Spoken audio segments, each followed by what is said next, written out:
रितु जी, अब आगे हम बढ़ते हैं। सबसे पहले लेकिन ये जान लेते हैं कि देश दुनिया पे अगर हम बात करें, छोटे छोटे चंक्स पे आपने हमें बताया कि क्या क्या हो सकता है, लेकिन देश दुनिया पर आर्थिक तौर पर, क्योंकि ये सबसे बड़ा सवाल होता है कि आर्थिक स्थिति कैसी रहने वाली है, तो देश दुनिया की आर्थिक स्थिति की हम बात करें तो किस तरह के प्रभाव देखे जा सकते हैं? देखिए, आर्थिक स्थिति में भी बृहस्पति ही कारक होते हैं, ठीक है ना, और अतिचारी है, तो अर्थव्यवस्था में ना बड़ा अप एंड डाउन की स्थिति, जैसे अभी आपने देखा कि सोना एकदम इतना ऊपर पहुंच गया, फिर एकदम गिरावट शुरू हो गई, और यही अभी मार्च के बाद फिर आप देखेंगे कि सोना फिर बढ़ेगा और फिर उसमें गिरावट होगी। इस तरह की चीजें अर्थव्यवस्था को लेकर भी, महंगाई बहुत ज़्यादा होने वाली है, महंगाई बिल्कुल चरम सीमा पर जाएगी।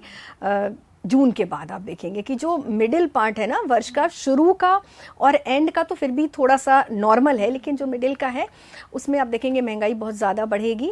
और अर्थव्यवस्था में हमारे भारत चौथे नंबर पर आ ही गया है, तो मुझे लगता है कि आने वाले 26 और 27 के बीच में ये तीसरे पायदान पर आ जाएगा हमारा भारतवर्ष।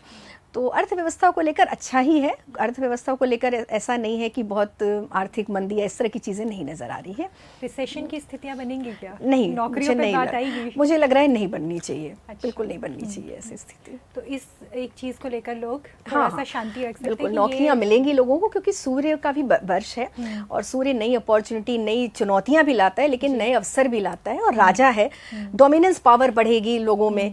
ये चीज़ है कि आपस में ना थोड़ा सा ये एक डोमिनेंस की लड़ाई है ना, कि अहम की लड़ाई आप देखने को देखेंगे, रिलेशंस में भी देखेंगे, प्रोफेशनल में भी देखेंगे कि बॉस और एम्प्लॉय के बीच चीज़ें बिगड़ेंगी, जॉब जा सकती है सिर्फ अहम की वजह से, लेकिन उसके बाद ऐसा नहीं है कि वो खाली बैठेंगे, जॉब मिलेगी भी।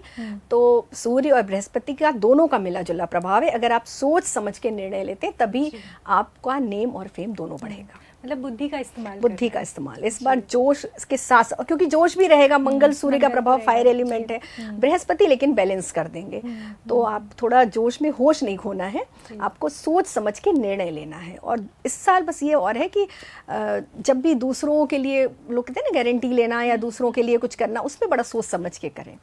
हाँ, हर किसी की मदद भी सोच समझ के करनी है, बस ये। इसी प्रकार की वीडियोस देखने के लिए हमें सब्सक्राइब करना ना भूलें और एस्ट्रोलॉजी से जुड़ी लेटेस्ट जानकारी के लिए डाउनलोड करें माई ज्योतिष ऐप।